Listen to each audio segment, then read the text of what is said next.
Yes, hello my lovers. Once again, ndi wano ne mwami Musisi.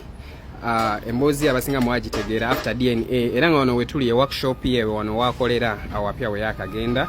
Twazeeko ne mukyala wange kubako bye twogerako naye tumulabeko tumubudde tutegeere tumuyambye tutya. Mwami Musisi, nsaba oyogereko eri abantu. Obategeeze ssaawa eno buyambi ki bw'osinga okwetaaga. Bakusanzeewa balagirira wano wetuli.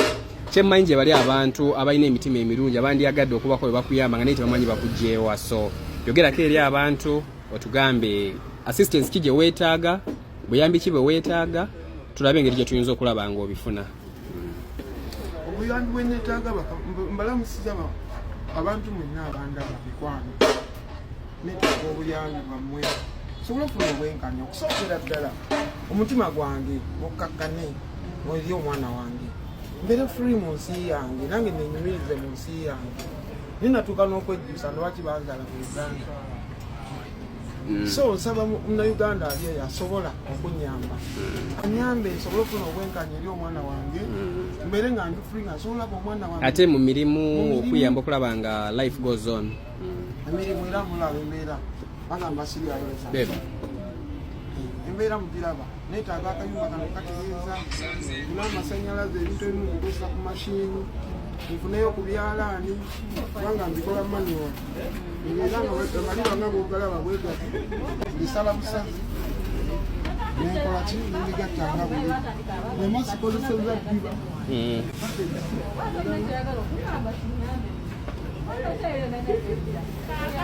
masifunye sente za leza nkozesa material bwatula mutahadika ate ne maana njitwala ku kyalaani kakati mwami Musisi, oliwo ng'ekyokulabirako embeera gye wayitamu buli omu yagimanya naye kati tukimanyi bangi kati abali eyo nga bayise mu kintu kyekimu like oluvannyuma lw'ogwo okujja mu mawulire kati abantu bagenze bakoze zi DNA bakoze biki amagezi kigo oyinza okuwa oyo eyakoze DNA akola okulaba nga ayitamu eyo embeera magezi kigo goyinza okuwa kati singa nze nenkugamba nti leero nva mu DNA naye omwana nsanze nange si wange.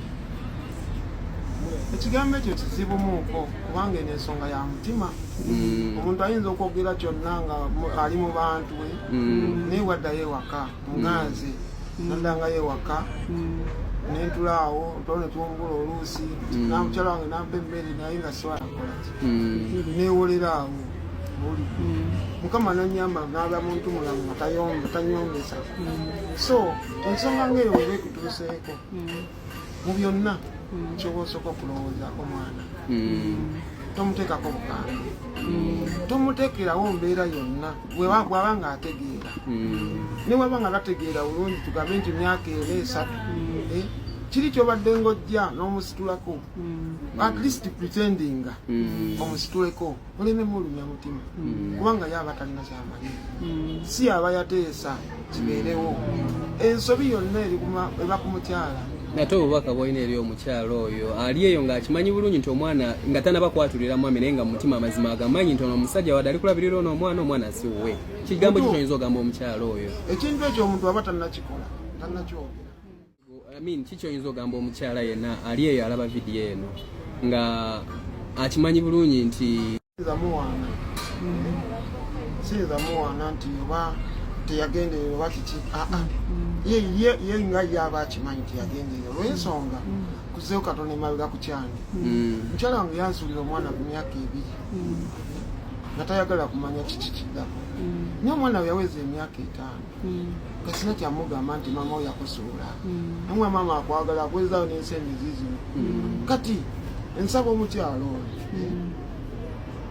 afune engeri ennuŋŋamu yasobola okugambamu omusajja oyo oba nga yeetonda oba nga akola ki so si kulinda ku musajja kumala kunyiiga oba nga basooganye nalyoka amugambe mu mbeera ennungi nga balina ku dayiningi balya nange nalokola ensobi naye sagala nsonga eno egende mu mawulire egende ku ki omwana gundi si wuwo kiruma nnyo nganze bwe nagenda nesunga ti DNA egenda okukola ki okumpa omwana wange kubanga nali sikyasobola gaana omwana wange bamulina sina we mukwatirako owulidde nga nina kukkiriza DNA ekolebwe era bwekolebwa ezo nendaba ddala ntuufu eyange n'ey'omwana tezikwatagana naye tebaazimba nasigala mu bbanga.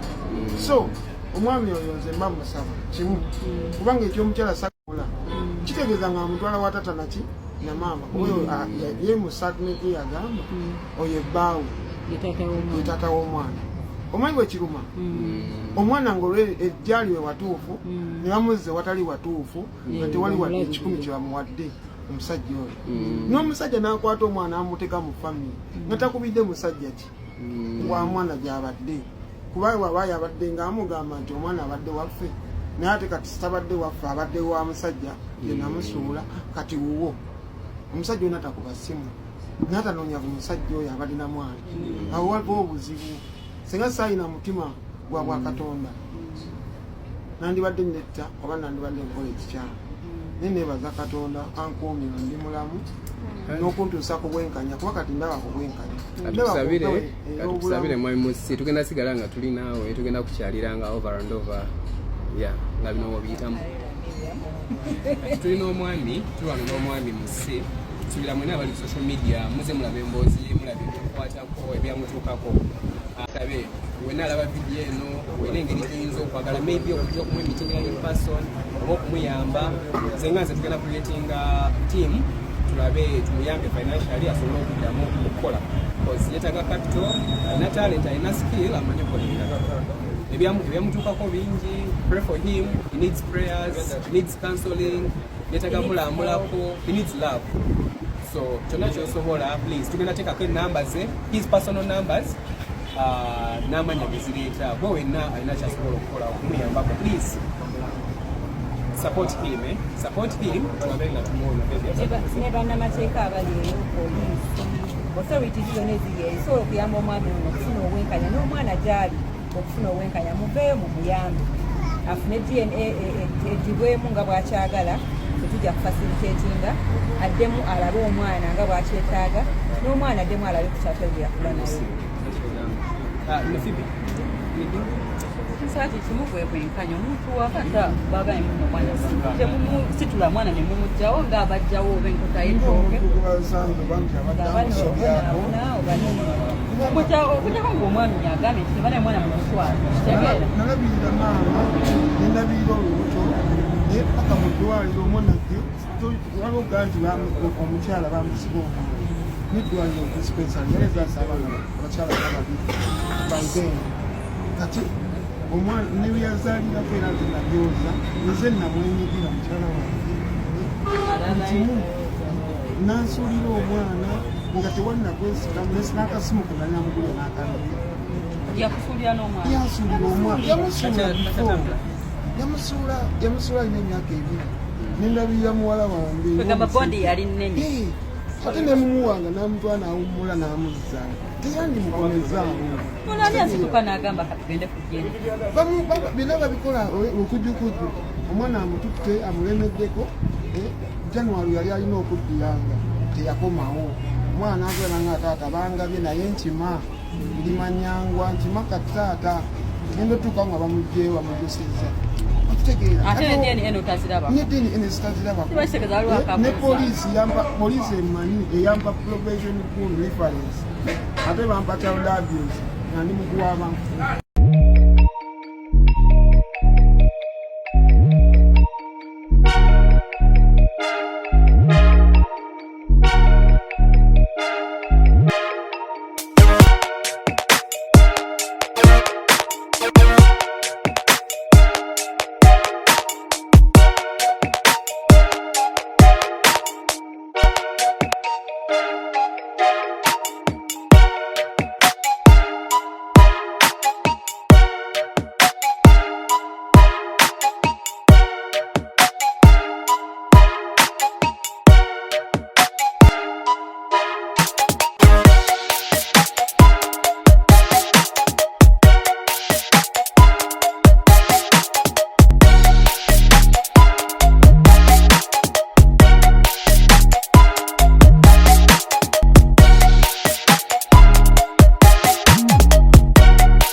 Rich Junior School ly'essomero w'otwala omwana n'otejjusa. Ssomero lya day ne boarding tuva ku daycare okutuuka ku P7. Abasomesa baffe batendeke ate nga tuli mu kifo ekigazi obulungi awali n'ekisaawe omwana okwetaaya. Eddiini zonna tuzikkiririzaamu. Tusomesa ebya bakery, cookery, kompyuta n'okutumbula ebitone by'abaana. Tulina ebyokuzanyisa eri abato, entambula weeri eri abayizi abava ewaka. Ekisulo kyaffe kya mulembe era ow'ekisulo ebikozesebwa abisanga ku ssomero. Tusangibwa Nsangi emabega wa Gipi Petrol Station. Okumanya ebisingawo kuba ku 0701 69 812. Big Rich Junior School ly'essomero eririko kati.